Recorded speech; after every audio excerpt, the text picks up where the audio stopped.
Okay, the next vocabulary term we're going to learn is a double. Is it going to be double the alcohol? Absolutely. Double the price? Usually is. At this time I'll demonstrate a Cape Cod, which is one of the cocktails we're going to be learning here in a moment. I'll do a single Cape Cod or just a Cape Cod. I'll demonstrate a double Cape Cod. Also, a vocabulary term you need to know is double tall. So I'll grab a tall glass where we'll make a double tall Cape Cod. And then we'll also just demonstrate a tall Cape Cod. So the first step is to ice up these cocktails.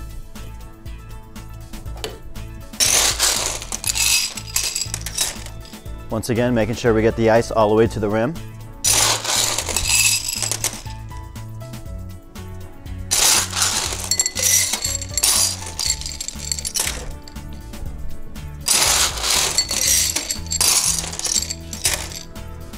All right, now that our ice is in all the cocktails, our next step is to add the alcohol, and it's important that we do it in this step.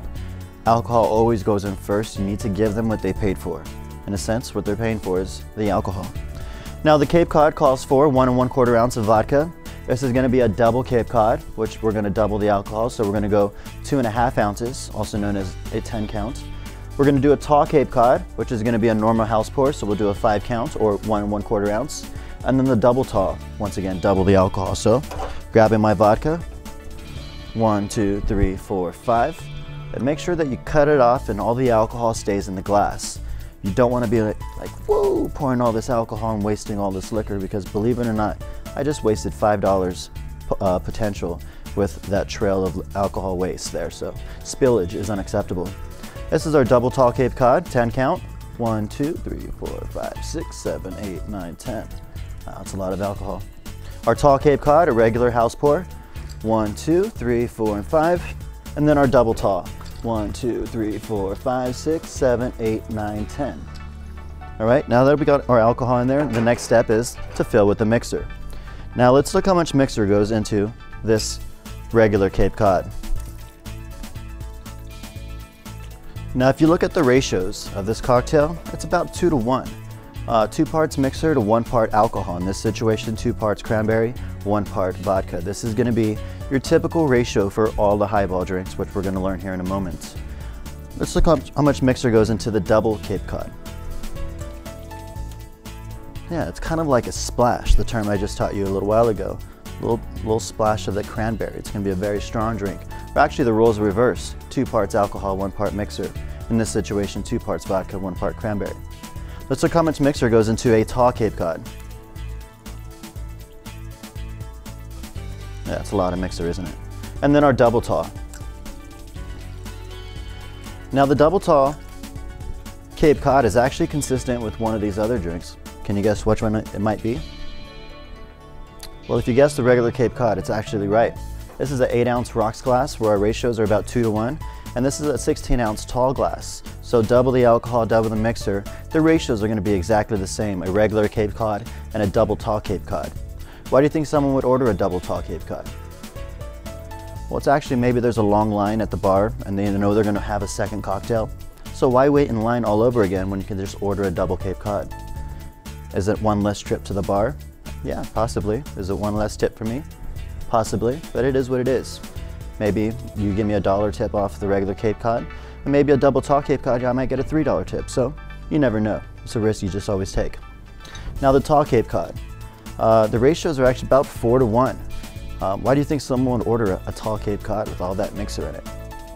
Well, it could be various reasons. You know, maybe they're not very big drinkers. Maybe they feel obligated to have a cocktail because they're at a birthday party. Usually the same individual that won't finish this drink. So usually for the non-drinkers, people who really don't like the taste of alcohol. Sometimes a designated driver will start off with the tall Cape Cod or a tall cocktail in general before moving on to waters and sodas, of course. And the double. Why do you think someone would order a double? Yeah, absolutely. To get drunker faster. Maybe they just got off work, 12:30, trying to make it to the club, and all their friends are there already, having a good time. You need to play a little catch up. Or it could have been a tough day at work. You know, you come home to a double Cape Cod, or you go to your local bar for the happy hour and get a nice one for a good price. So these are, once again, our double, our tall, our double tall, and a regular Cape Cod. The next vocabulary term you need to know is a float. If I'm going to float an alcohol or a mixer, it's going to be the last thing I do to a drink. We'll be floating some dark rum. So if I was to float a dark rum on top of this cocktail, just about a ½ ounce, and the rum is going to float right on top. Now the reason why we float alcohols and mixers and so forth is to add appeal to this cocktail. It looks really delicious now. The appealness has just gone up. It's very important that the appeal of the cocktail is just as good as the taste, because the appeal is the other half of the cocktail. It's got to look really good. And sinks. We'll be sinking some grenadine. Sink is usually the last thing that we'll do. It'd be a bad example to use red on red, but grenadine is actually the densest liquid behind the bar, so it tends to find its way all the way to the bottom of the glass, and we use the sink for effect, such as in the Tequila Sunrise, which we'll learn later on as we go through this book. On the top of page 10, let me dump these out real fast.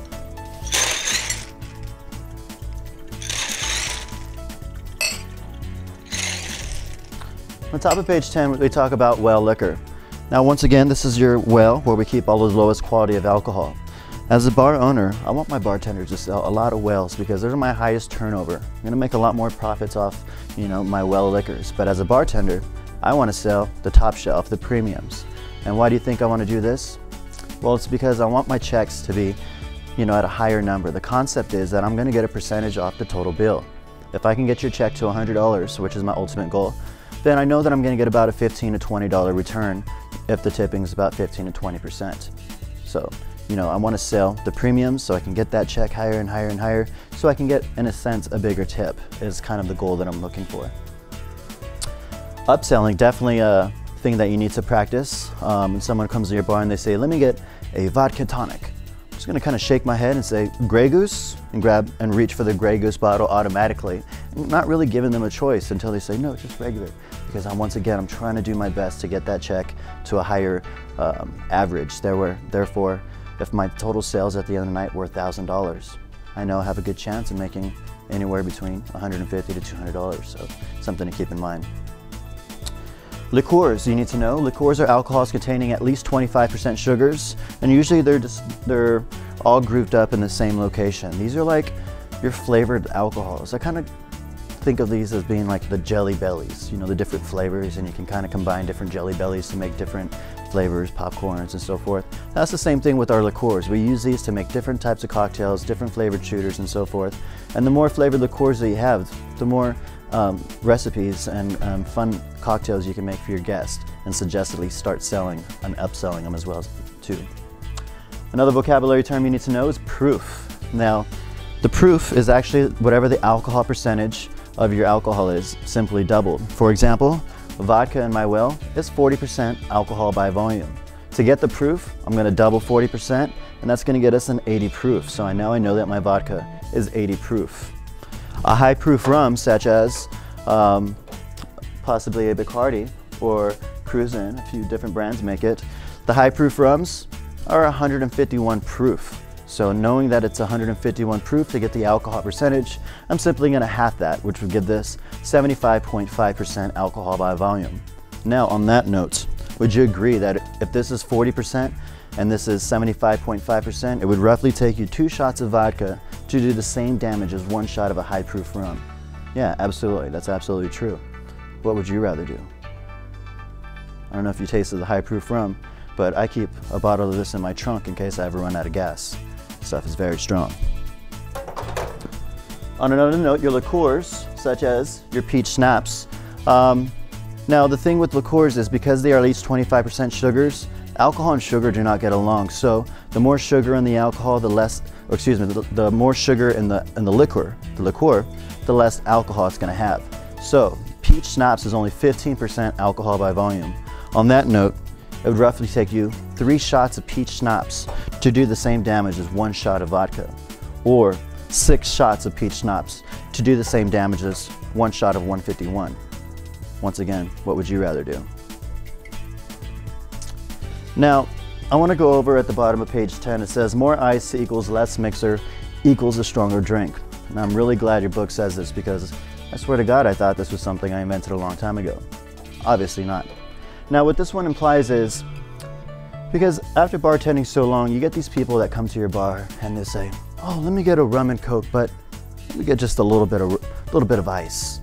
And I'm just like, okay. So I start making these drinks with a little bit of ice, and I get complaints. And when people come to the bar and they order a cocktail with just a little bit of ice, it's because they're trying to pull a fast one past the bartender because they think that they're getting more alcohol. When in actuality, it's the complete opposite. And I'll demonstrate this for you at this time. Let's say the rum and Coke. With the ice all the way to the rim that we want it to be for all our cocktails. And the rum and Coke with just a little bit of ice. All right, well, how much rum am I allowed to give you when someone orders a rum and Coke? Whatever the house pour is. Ours is 1 1/4 ounce. So I'm gonna give it a 5 count. 1, 2, 3, 4, 5. Now mind you, intentionally over pouring and under pouring are grounds for termination, so make sure that you get these counts correctly. 1, 2, 3, 4, and 5, or simply use the bar jigger. Now the rum and Coke with the ice all the way to the top, we're gonna go ahead and fill with Coke. And you notice those ratios are right where we want it, that 2 to 1, 2 parts mixer, 1 part alcohol. And then the rum and Coke with just a little bit of ice. Yeah, look at all that mixer. So, this is where people think that they're getting more alcohol when in actuality, they're getting more mixer, because I can't just give you extra alcohol. It's not my alcohol to give away. I'm simply a privileged bartender working behind the bar. So kind of a good concept to kind of think of. And in fact, sometimes I even like to do extra ice that gives even less room for mixer. So when you get your drink and you take a sip, you're gonna be like, oh man, Arnie, he's a good bartender. He pours a stiff drink. When in actuality, I've just given you what you paid for, but I presented your cocktail in a way where it appears like I'm hooking you up with some alcohol when in actuality I'm not. So a little bartending trick for you.